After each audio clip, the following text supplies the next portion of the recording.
Hello again, Year 5 artists. Miss Martin here to help you. We're going to be working on our background. So to help with that, we're going to look at some top tips for mixing our colours. The first thing is have clean water. Look at how mucky that yellow is just from having dirty water. You look at there, a nasty grey yellow. So if you imagine trying to mix nice clean colours, if you've got dirty water, it's impossible. So take your brushes. Take them for a good wash as well. There we go. And remember, got to take care of your brushes.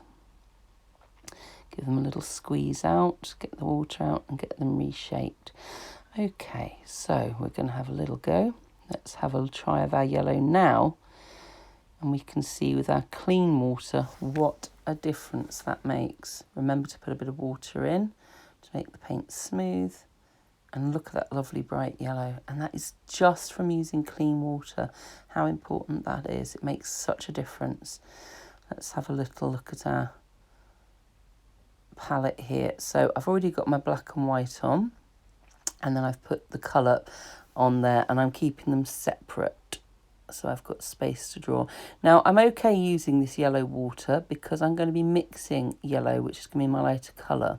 And I'm going to be mixing a nice colour of green, so I need some yellow, my lighter colour, and a tiny blob of blue. You see the difference that tiny amount makes? People often overdo this, put far too much of the darker colour in first. And there we go. And remember to mix well, because can you see? You can really get a sense of the different colours within that because it's not properly mixed. So I'm just using a little bit of water and just doing some proper mixing. And remember, I don't want a big blob on my brush. I want to have a nice amount on there. And there you go. You can see how the colours are mixed properly this time into that nice limey green colour. Okay. See how nice and smooth that is? Because I've put enough water in it and I really mix the paint up. So if you were doing a large amount, a large area, because you're going to use a big colour in for the background, what happens if you are in the middle of using it and then you realise I haven't actually got enough paint to finish up the whole thing? Could be a disaster. Well, it's not. Ideally, you will mix a large amount of paint to begin with and you'll have enough. If you don't worry. Don't wait till you've used it all up though. You want to just start mixing the colour again at one end. Mix enough colour to begin with, that's the top tip. But if not, you do this. So you start trying to match the colour up while you can compare it. You can see the colour that you want already on your plate. So you just slowly mix that in. And you see if you can get the shade as near as possible. It's really hard to get it bang on, but you can get it really, really close. I don't think that's far off. But by adding tiny amounts of the darker colour at the time, that's the way you do it. Yep, I think that's good. That's not bad at all. Let me put some on the paper on. Put some of it on the paper and you can compare it and see what you think. Remember to always load up your brush nicely.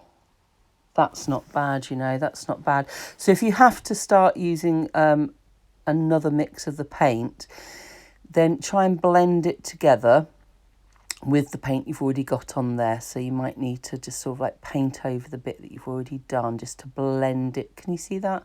I've joined it together there. So that's working well. So you're going to need a nice strong colour for your background. As I say, try and mix plenty of paint to begin with.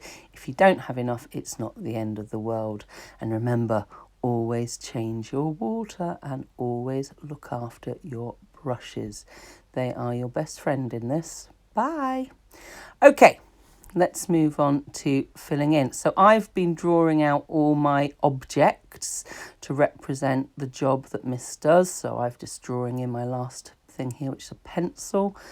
And you'll come up with really original, great ideas of objects. And we're doing the Michael Craig Martin idea, aren't we? So we want very simplified objects. Now, I didn't have a ruler, but actually I would have loved to have had a ruler to draw out my shapes.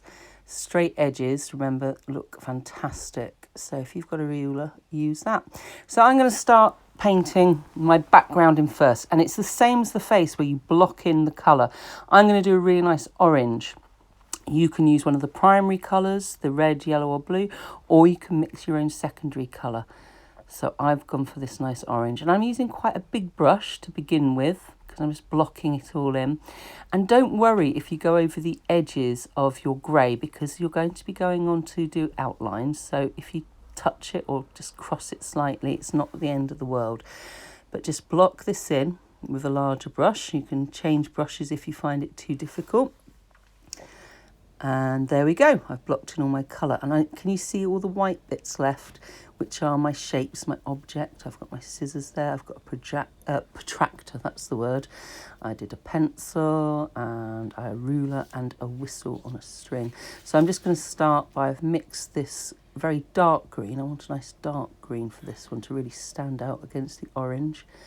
Yeah, I really wish I'd had a ruler because it would look much better, those straight lines with the ruler, but never mind. So we fill those in.